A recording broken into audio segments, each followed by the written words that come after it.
Assalamualaikum warahmatullahi wabarakatuh.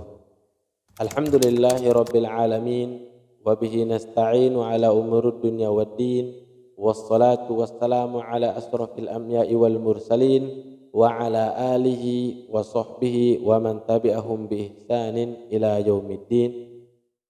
Yang terhormat dosen pengampu mata kuliah mikro teaching Bunda Ais Latifah MPD, dan kepada teman-teman, semoga kita semua mendapatkan ridhonya Allah Subhanahu wa taala.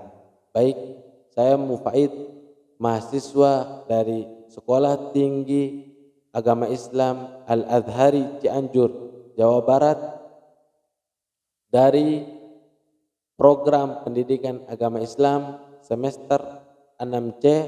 Insya Allah pada kesempatan kali ini saya akan menyampaikan pembelajaran tentang akidah akhlak, yaitu macam-macam akhlak mazmumah.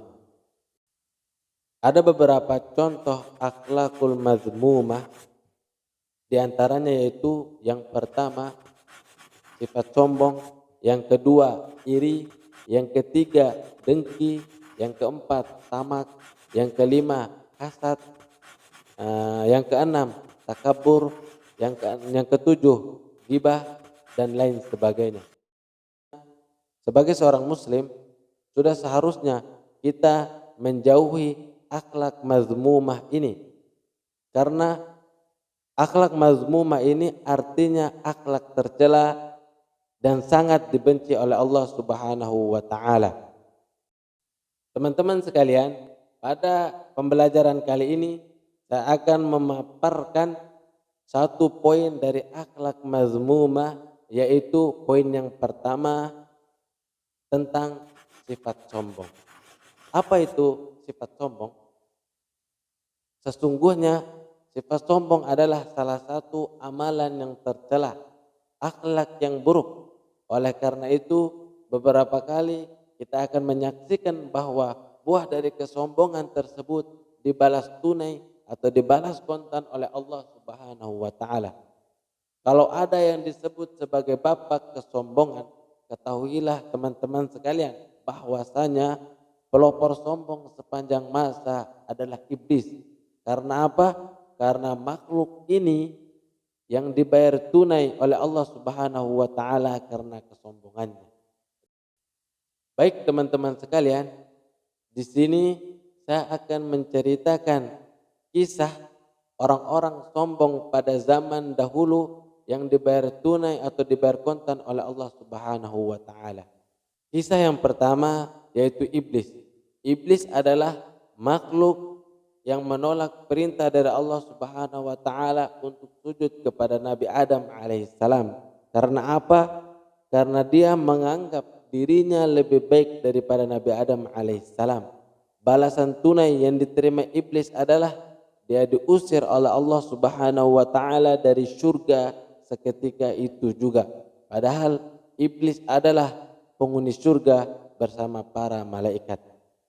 Sebagaimana Allah Subhanahu wa taala berfirman dalam surat Al-Baqarah ayat 34, wa idz qulna lil malaikati isjudu li adama fasajadu illa iblis aba wastakbara wa kana minal kafirin. Yang artinya, dan ingatlah ketika kami berfirman kepada para malaikat, sujudlah kamu kepada Nabi Adam alaihissalam, maka sujudlah mereka kecuali iblis. Ia enggan dan takabur, dan dia termasuk ke dalam golongan orang-orang kafir. Quran surat Al-Baqarah ayat 34.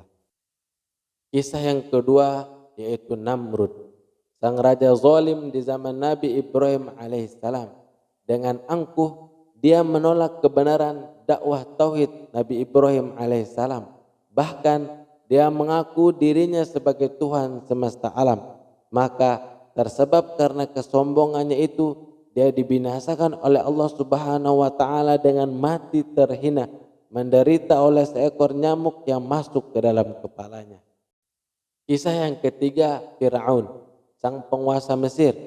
Meskipun telah berkali-kali melihat secara nyata mukjizat yang dibawakan oleh Nabi Musa alaihissalam kepadanya dan juga melihat berbagai azab yang diturunkan oleh Allah Subhanahu wa taala di dalam kerajaannya, akan tetapi dirinya tetap teguh dalam kesombongan, merendahkan dan memperbudak orang-orang Bani Israel, maka dia pun dibinasakan oleh Allah Subhanahu wa taala dengan tenggelam di dalam laut bersama bala tentaranya.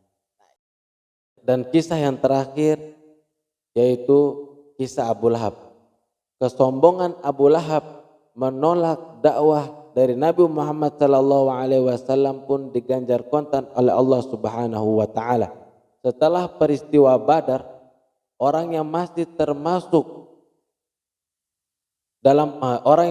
termasuk paman dari Nabi Muhammad sallallahu alaihi wasallam ini menderita penyakit bisul yang sangat amat busuk baunya, sehingga tidak ada orang pun yang mau mendekatinya hingga ajalnya tiba. Rasulullah sallallahu alaihi wasallam juga bersabda dalam hadisnya, la yadkhulul jannata man kana fi qalbihi mithqala dzarratin min kibr. Qala rajulun innar rajula yuhibbu an yakuna thawbuhu hasanan wa na'luhu hasanatan. Qala innallaha jamil wa yuhibbul jamal. Al-kibru batarul haq wa ghamtun nas. Yang artinya tidak akan masuk surga seseorang yang di dalam hatinya terdapat kesombongan walaupun sebesar biji sawi. Kemudian ada yang bertanya, bagaimana dengan seseorang yang memakai baju dan sendal yang bagus? Kemudian baginda Nabi Muhammad sallallahu alaihi wasallam pun menjawab, innallaha jamil wa yuhibbul jamal. Sesungguhnya Allah itu indah dan menyukai keindahan. Al-kibru batarul haq wa ghamtun nas.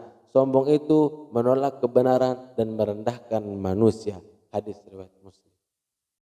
Hadis di atas menerangkan kepada kita semua bahwa kesombongan setidaknya terdiri dari dua macam.